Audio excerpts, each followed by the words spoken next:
La complementarietà assume molte forme poiché ogni uomo e ogni donna apporta il proprio contributo personale al matrimonio e all'educazione dei figli, la propria ricchezza personale, il proprio carisma personale.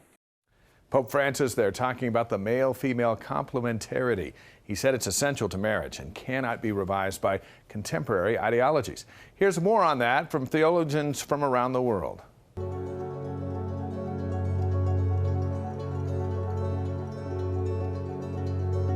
In all myths of beginning, humans were trying to find the meaning of life and try to search where they were coming from and where they are going to.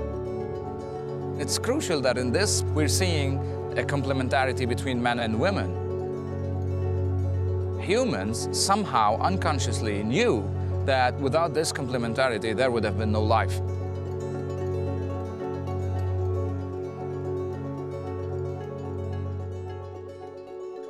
We have two sets of words that are not the same: male and female, masculine and feminine. Male and female are biological. They require a body, they require genetics. Masculine and feminine are cosmological. Every society in the history of the world has seen that yin and yang, the masculine and the feminine, are not limited to humans or even just to animals.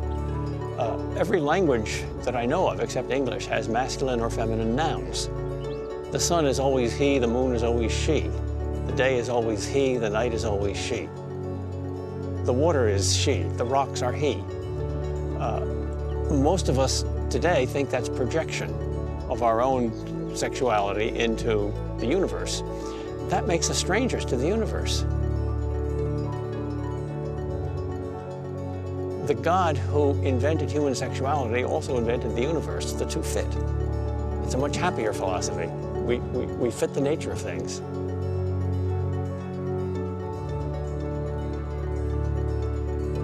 The oldest religions that ever existed, they were based on this complementarity of the feminine and the masculine. The Quran and the Bible, both of them start with the letter B.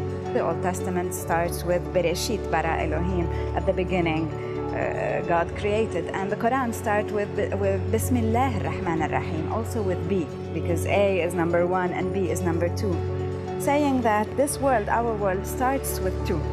And from it goes to multiplicity, reminding us of the unity, to which we all shall return.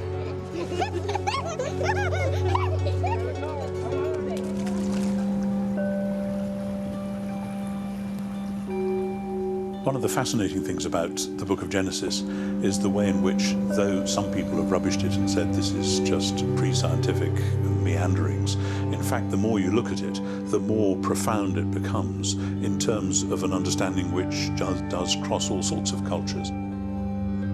As the story in Genesis 1 unfolds, we discover that there are all sorts of other things in God's creation which are likewise supposed to be complementaries. We have not only heaven and earth, we have the sea and the dry land. And then within the animal kingdom, we have, of course, male and female. And then the story reaches its great climax with the creation of human beings in the image of God. And so right there at the start of the whole Bible as we have it, and the start of the book of Genesis, we have this rich symbolic account of God's good creation, which then has male plus female at the heart of it as itself a signpost pointing to that great complementarity of God's whole creation of heaven and earth together.